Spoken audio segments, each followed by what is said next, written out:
from. The sample I'm going to give today is related to the first and second lecture. So as a start, we are going to talk about power, and we start with a definition of what the term power is. Now, power is the ability of its holders to force compliance or obedience of other people to their will. Now, if you have certain power, you can comply others, you can force others to comply with your regulation, with the law, with any other type of command that you want. The example I have here is a police officer who can use power or force power and make other people comply with the law, comply with his or her command. So a police officer can force power to force some criminals, force some thieves, or stop them from doing certain actions.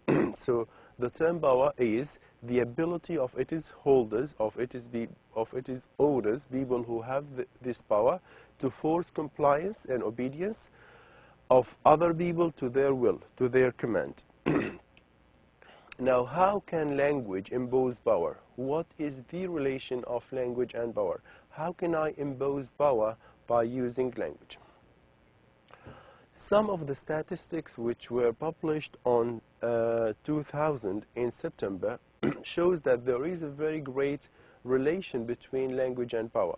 I'm going to read those statistics and see how they were analyzed in relation to power and language.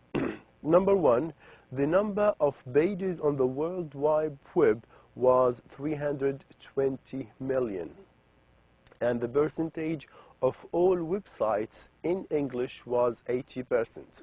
Now, what does this statistic mean? How can we interpret them in terms of power? Number one, the number of pages on the World Wide Web is a very large number, and it is in English.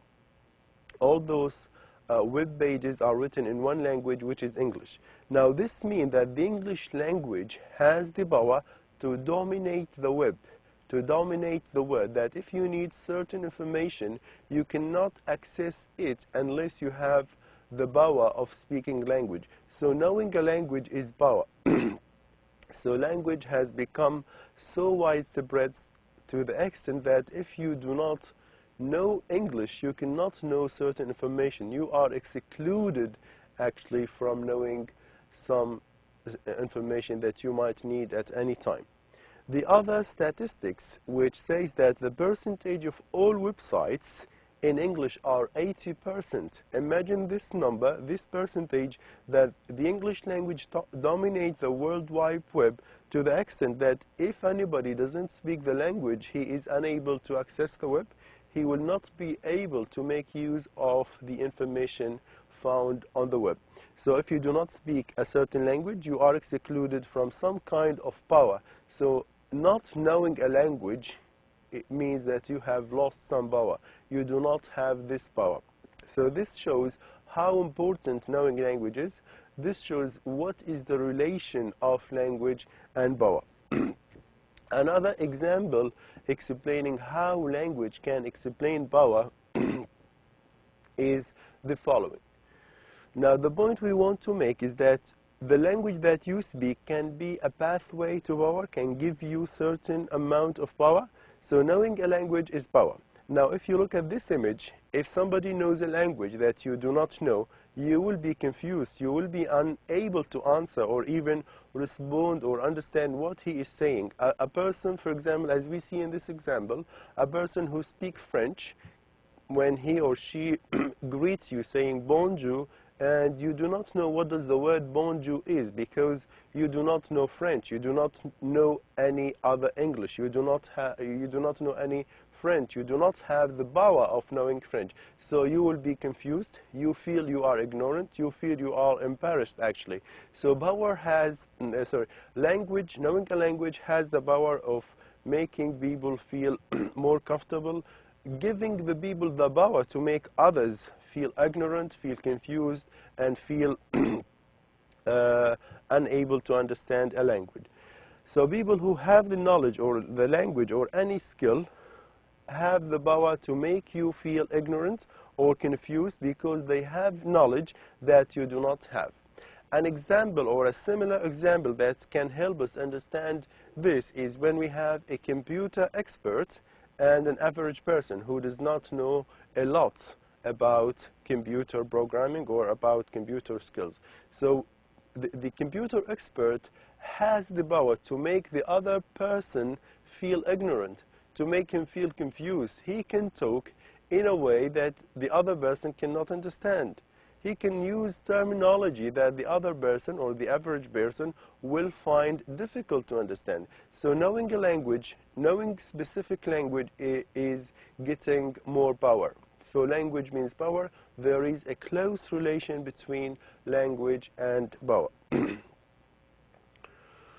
Now we move to one of the most famous theories of language. This is called the de Saussure's theory of language. And first of all, I would like to introduce this Swiss linguist. His name is Ferdinand de Saussure. He was born in 1857 and died 1913. He's, as I said, a Swiss linguist whose ideas laid the foundation for many significant developments in the field of linguistics. Now, what we are interested in is the theory about language which Ferdinand de Saussure has raised, and the title of his theory is Language as a Representational System. I'm going to talk about this theory and study or analyze some of the main principles this theory talks about. Now, according to de Saussure, as soon as you hear or read a word, you know what concept it refers to.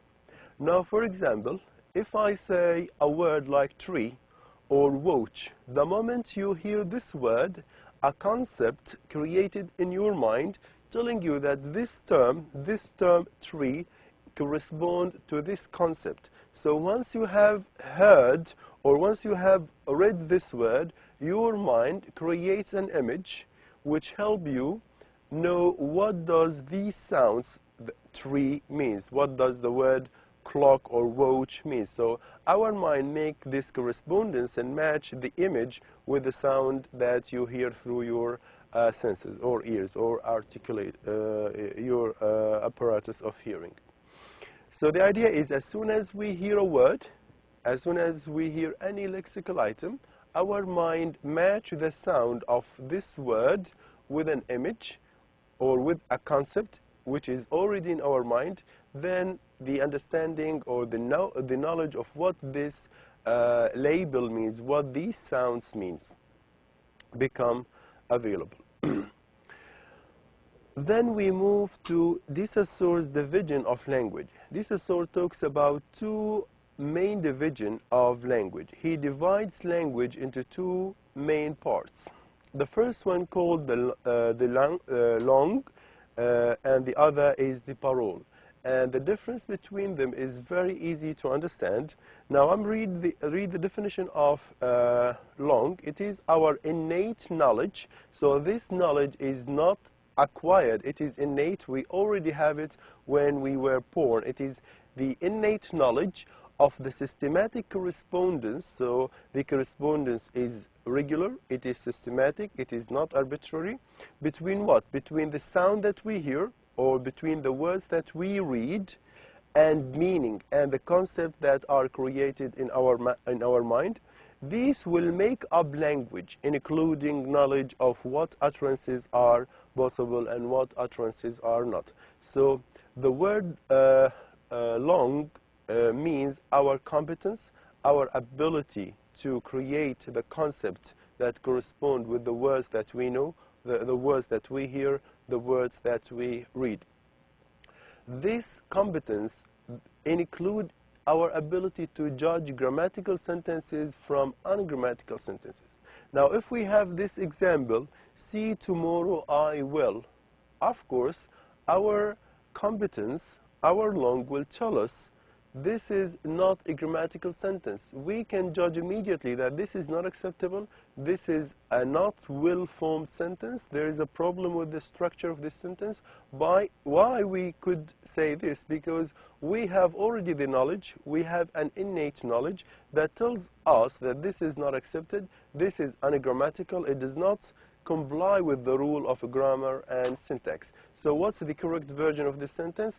I will see you tomorrow. So there should be specific word order that we need to follow so that our sentence becomes grammatical. So the word long refers to our competence, refers to our knowledge of the language, all those grammatical rules, all those intuitions and chunks of speech that we already have in our mind and we use when we judge any sentence, whether it is grammatical or not. So this ability or this competence will help us judge sentences through our intuition, through our knowledge of grammatical rules, that this sentence applies to the rules of a grammar or does not apply to the rules of a grammar.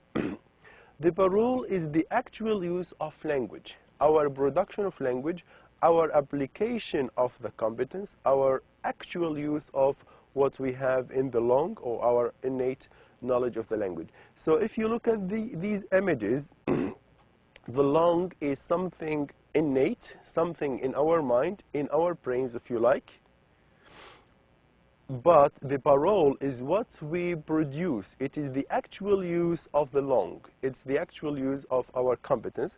This reminds us of the difference between competence and performance of the language, that the competence is our knowledge of language, and performance our actual use of language.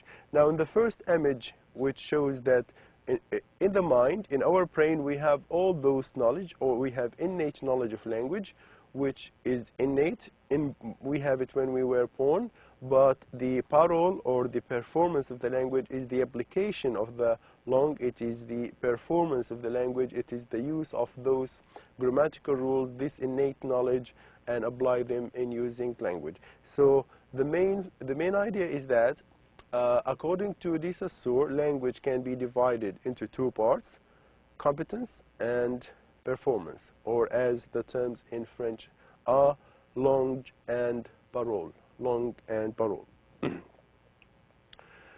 Another principle of de Saussure's theory is the idea of sign, signifier, and signified. According to de Saussure, when you hear a word, when you hear any term, and we again use the example of a tree, if somebody say tree, this sound that you hear is called the signifier because it signifies something, it refers to something. So once you hear this sound or this collection of sounds or these units of sound, let's call them these morphemes, which are joined together in a way or another. So the word tree is the signifier, which refers to the sound sequence which makes up a label or a word. We call it the signifier.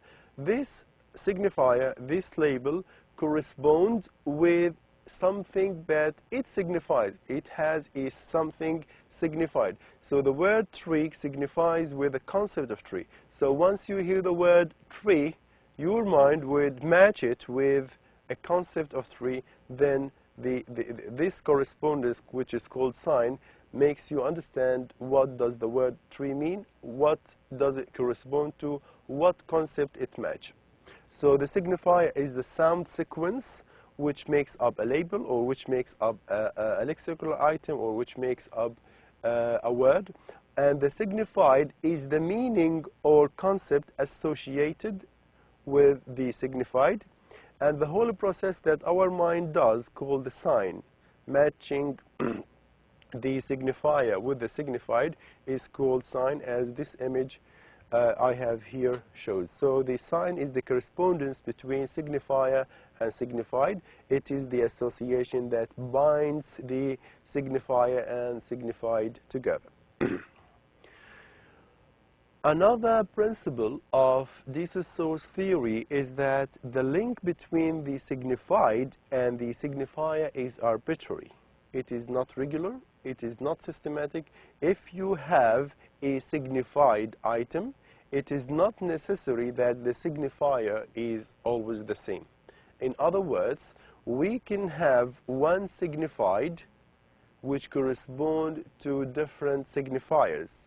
The signifiers are arbitrary. They do not follow any rule. They should not, in a way or another, be similar to the signified. So the idea is, if you have a signified, or the signified concept does not really correspond to the signifier.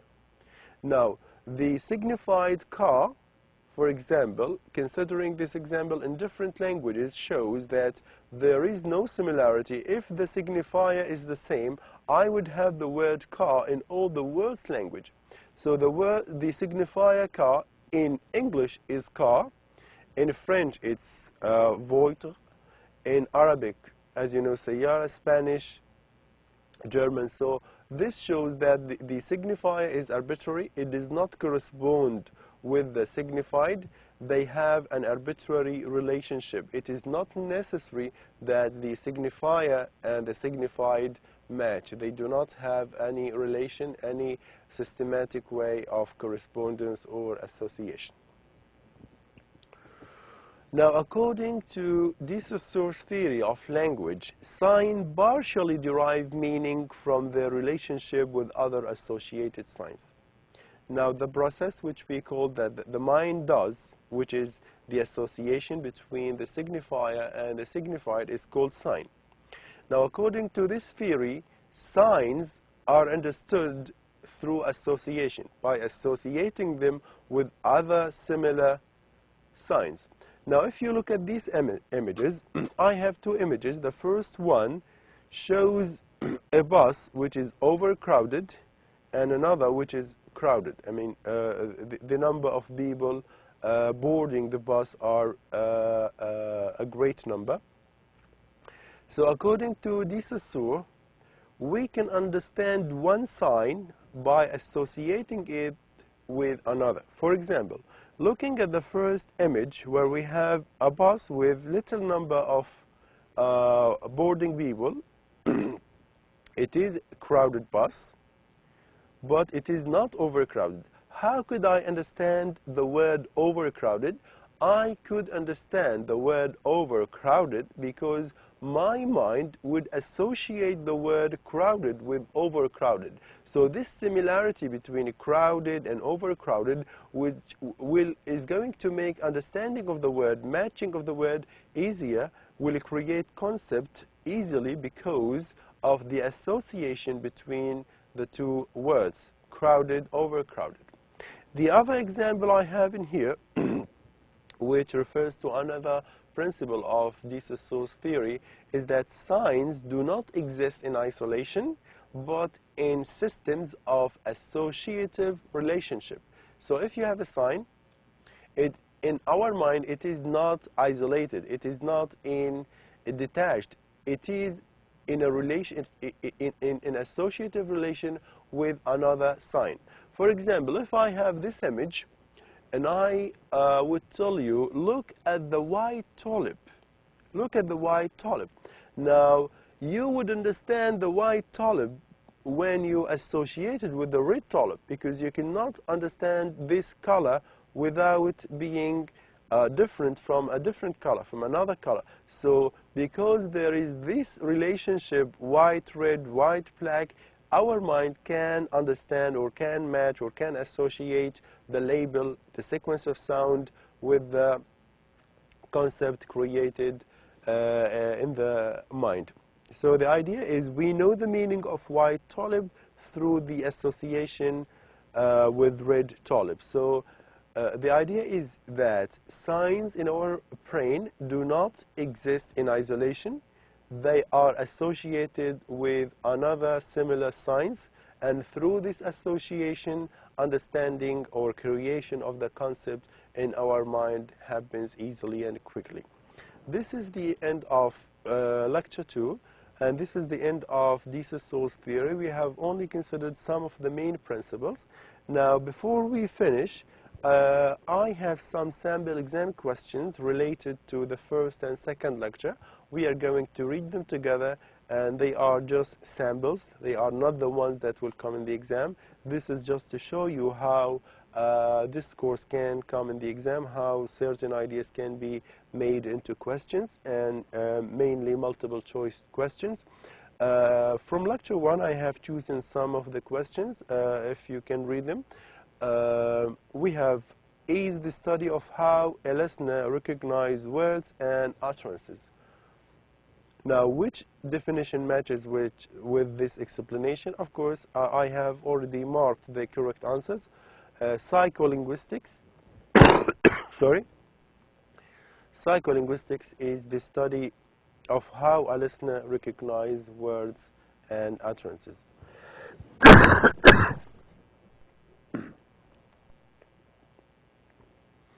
Now, the same question can come the other way around. In the first case, I have given the explanation, and I expect you to recognize which is the right term matching with this explanation. The same question can come the other way around, where we have the term and you need to supply or choose the correct explanation. Psycholinguistics is the study of, and then you have the explanation. Number 3 refers to grammatical rules which determine how words can be combined into phrases and sentences, and I have 4 choices: morpheme, philosophy, or syntax, or morphology. So syntax refers to the grammatical rules which determine how words can be combined into phrases and sentences. Another group of questions V is used to keep communication lines open and also keep social relationships well. What is it?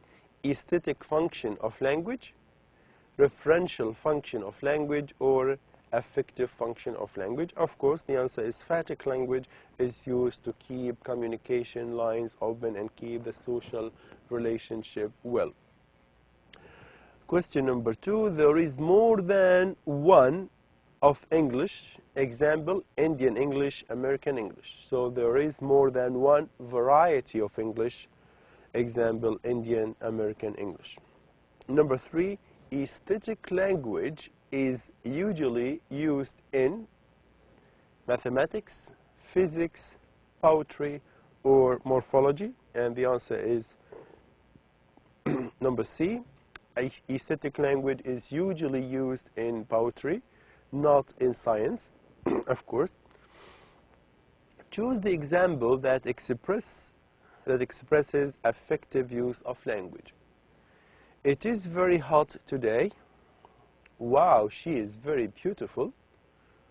Go to the end of the road, put those books on the table. So you need to decide which of these examples shows that it is used affectively. Of course, example number 2, number P, wow, she is very beautiful. Why? Because it expresses feelings. It shows that the person is excited. He's telling us his attitude. So affective language is a language where we can use to show our feelings, to show our attitude about something or somebody. Now, some of the sample exam question which I have chosen from this lecture, lecture 2. Number 1, Ferdinand de Saussure was a Syrian or Swiss, British, or American linguist. Now the answer is P. De Saussure divided language into 2 parts, langue and parole. Number C. And finally, is the actual use of language in both speech and writing? What is it? Linguistics, language, competence, or parole? The actual use is parole, of course. Number D. The link between the signifier and the signified is regular, systematic, arbitrary, or logical. Of course, it is arbitrary, as we have just discussed. Is the ability of its holders to force compliance or obedience of other people to their will? This refers to power. Number C. And that's the end of our second lecture. Thank you very much for listening.